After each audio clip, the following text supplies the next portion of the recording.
ఉపరాష్ట్రపతిగా ఎన్నికైన వెంకయ్యకు పలువురు నేతలు అభినందనలు తెలిపారు. పల్లెబిడ్డ అయిన వెంకయ్య ఉపరాష్ట్రపతి స్థాయికి ఎదగడం ఆయన స్వయం కృషికి నిదర్శనమని కొనియాడారు.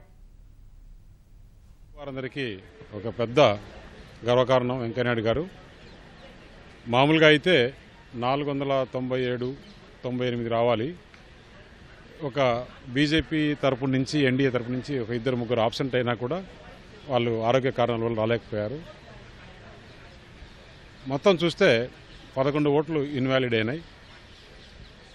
516 ఓట్లు మొత్తం వెంకయ్యనాయుడు గారికి పోలైందంటే ఇది కేవలం ఇంత మెజారిటీ రావడం, మామూలుగా అనుకునే దానికన్నా కూడా ఎక్కువ ఓట్లు రావడం వెంకయ్యనాయుడు గారి వ్యక్తిత్వం, ఆయన ఉండే మంచి పేరుతో ఈ ఓటు రావడం జరిగింది.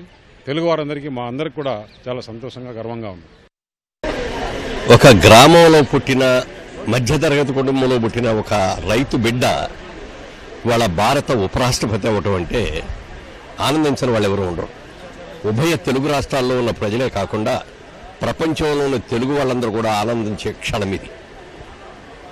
స్వశక్తితో పైకొచ్చి విద్యార్థి నాయకుడిగా మొదలుపెట్టి ఎవరు తన వెనక మరి వంశపారంగా వచ్చినాయి కానీ లేకపోతే ఎవరో పెద్దలుండి చేసింది కానీ కాకుండా స్వశక్తితో వచ్చి పార్లమెంటరీ వ్యవహారాల మంత్రిగా, రూరల్ డెవలప్మెంట్, అర్బన్ డెవలప్మెంట్ మినిస్టర్గా ఎన్నో బాధ్యతలు వహించి అలాంటి ఆయన ఇవాళ రోజున మంచి మెజారిటీతో 516 ఓట్ల మెజారిటీతో గెలవటం అంటే చిన్న మాట కాదు. అలాగే రాజ్యసభలో ఆయన చైర్మన్ కూడా కాబోతున్నారు. ఇప్పటి వరకు రాజ్యసభ చైర్మన్గా వచ్చిన వైస్ ప్రెసిడెంట్స్ అందరికంటే కూడా ఈయన ఎక్స్క్లూజివ్గా ఉంటుందని నేను అనుకుంటున్నాను. ఎందుకంటే ఈయనకి పార్లమెంటరీ అఫైర్స్ మీద ఉన్నటువంటి పట్టు మరొకరికి లేదు. ఈయన పార్లమెంటరీ వ్యవహారాల మంత్రిగా చేయటమే కాకుండా ఈయనలో ఉన్న మరొక గొప్ప లక్షణం ఏంటంటే ఖాళీ ఉన్నప్పుడల్లా కూడా పార్లమెంట్ లైబ్రరీలో కూర్చొని గతంలో సీనియర్ నాయకులందరూ ఏమేమి మాట్లాడారు, ఎలా మాట్లాడారు ఇవన్నీ కూడా గుర్తుపెట్టుకొని అవన్నీ కూడా మనసులో ఆయన ఫీడ్ చేసేసుకుంటారు. కంప్యూటర్ ఫీడ్ చేసినట్టుగా చేసుకొని ఆ అనుభవంతో ఏ విషయం వచ్చినా కూడా అప్పటికప్పుడు క్షణాల్లో చదువుకోకుండా మాట్లాడగలిగిన శక్తి ఆయనకుంది. సో ఈ పదవితో ఉపరాష్ట్రపతి, రాజ్యసభ చైర్మన్ అనే దానికి ఆయన గౌరవం తెచ్చిపెడతారు. డెఫినెట్గా అందరూ కూడా గర్వించదగ్గ విషయం. వెంకయ్యనాయుడు గారిని అభినందించారు మీరు, కానీ ఆయనతో ఉన్నటువంటి సాన్నిహిత్యం మీకు ఎలా ఉంటుంది? నాకు వెంకయ్యనాయుడు గారు ఎమర్జెన్సీ కాలం నుంచి 1975 నుంచి విద్యార్థి దశ నుంచి నాకు బాగా సుపరిచితులు. విద్యార్థి నాయకుడుగా, తర్వాత రాష్ట్రీయ స్వయంసేవక సంఘ స్వయంసేవక శిక్షణా కార్యక్రమాల్లో నాతో పాటు పాల్గొన్నారు. అలాగే మొట్టమొదటి జనతా పార్టీ ఎమ్మెల్యేగా నేను వారితో బాగా దగ్గరగా ఉన్నాను. తర్వాత 1980లో మొట్టమొదటిసారి నేను రాజకీయాల్లోకి వచ్చి భారతీయ జనతా పార్టీ ప్రధాన కార్యదర్శి అయినప్పుడు వారు ఎమ్మెల్యేగా ఉన్నారు. నేను వారు కలిసి అనేక గ్రామాలు పర్యటన చేసినాం. వారు గొప్ప నాయకుడుగా మొత్తం తెలుగు రాష్ట్రాల్లో మంచి పేరు తెచ్చుకున్నటువంటి ఒక నాయకుడు. అలాగే అన్ని మూమెంట్స్లో ఆయన కష్టాల్లో కానీ సుఖాల్లో కానీ నేను ఆయనతో ఉండి ఒక కుటుంబ సభ్యునిగా నేను ఉండడమే నాకు చాలా సంతోషంగా భావిస్తున్నాను. అలాంటి వ్యక్తి ఇవాళ ఒక ఉపరాష్ట్రపతి రావడం అనేది నాకు చాలా గర్వమైన విషయం. మరి అలాగే వారు తప్పకుండా వారికి ఉన్నటువంటి ఒక వ్యక్తిత్వం, వారికి ఉన్నటువంటి ఒక అనుభవం ఈ ఉపరాష్ట్రపతి పదవికి అన్ని విధాలుగా గౌరవాన్ని తెచ్చి దీన్ని ఇంకా బాగా వారి వ్యక్తిత్వంతో ఇంకా వారు అభివృద్ధి పదంలోకి పోతారని నాకు సంపూర్ణమైన విశ్వాసం ఉంది. Thank you sir.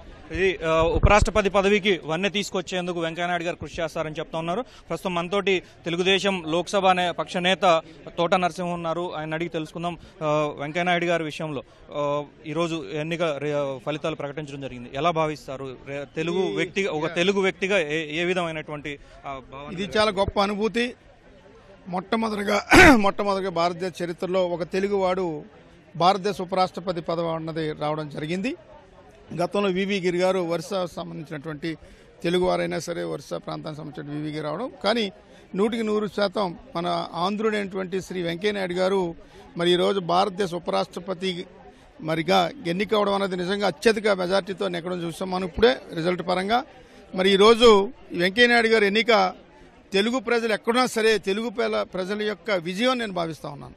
మరి ముఖ్యంగా వెంకయ్యనాయుడు గారు ఇటు రాజ్యసభలో కానీ లోక్సభలో కానీ మరి ముఖ్యంగా దేశంలో అనేక ప్రాంతాలతో సంబంధం ఉన్నటువంటి వ్యక్తి శ్రీ వెంకయ్యనాయుడు గారు. భారతదేశంలో ప్రతి రాష్ట్రంతో కూడా చాలా చాలా అవినాభావం సంబంధం ఉన్నటువంటి వ్యక్తి శ్రీ వెంకయ్యనాయుడు గారు.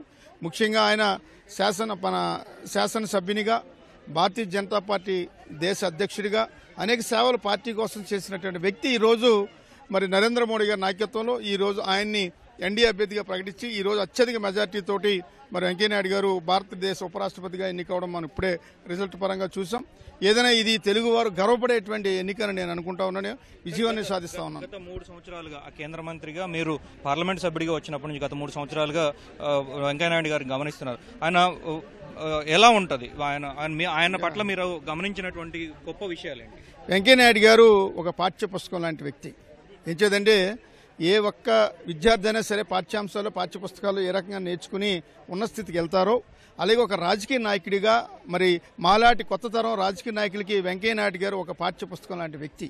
ఎందుకంటే ఆయన దగ్గర నుంచి ఎంత నేర్చుకున్నా సరే నేర్చుకునే అంటే అంశాలు అనేక ఉంటాయి.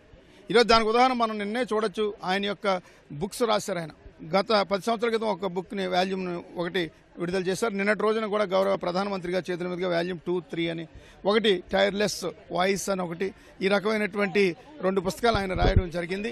మరి వెంకయ్యనాయుడు గారు మాలాటి కొత్త వచ్చినటువంటి ఎవరైతే ఫస్ట్ టైమర్స్ ఉన్నారో వారికి ఒక రకమైనటువంటి ఆయన ఒక విజ్ఞాన గని. ఏంటంటే మేము ఈ 3 సంవత్సరాలుగా చూసాం. ఒక పార్లమెంటరీ వ్యవహారాల మంత్రిగా ఆయన మాట్లాడేటువంటి విధానం కానీ ఆయన వాక్చాతుర్యం కానీ ఏ భాషనైనా సరే అనర్గళంగా మాట్లాడి ప్రతిపక్షం వాళ్ళు ఏ రకమైనటువంటి అంశాలైనా సరే లేవనెత్తినా సరే ఆయన సూటిగా సమాధానం చెప్పేటువంటి నేర్పరి శ్రీ వెంకయ్యనాయుడు గారిని ఈరోజు మరి నాకు తెలుసుండి భారతదేశ ఉపరాష్ట్రపతి పదవి మరి చాలామంది చేసుండొచ్చు. కానీ ఈరోజు వినూత్నంగా వెంకయ్యనాయుడు గారు ఆధ్వర్యంలో మరి భారత ఉపరాష్ట్రపతి పదవి మరి ముఖ్యంగా ఆయన పదవిని వన్నీ తీసుకొచ్చేలాగా ఈ దేశ ప్రజలకి మరింత చేరువయ్యేలాగా, ప్రజాస్వామ్య దేశం కాబట్టి ప్రజలకి మరింత చేరువయ్యేలాగా శ్రీ వెంకయ్యనాయుడు గారు పనిచేస్తారని మా ఆశాభావం.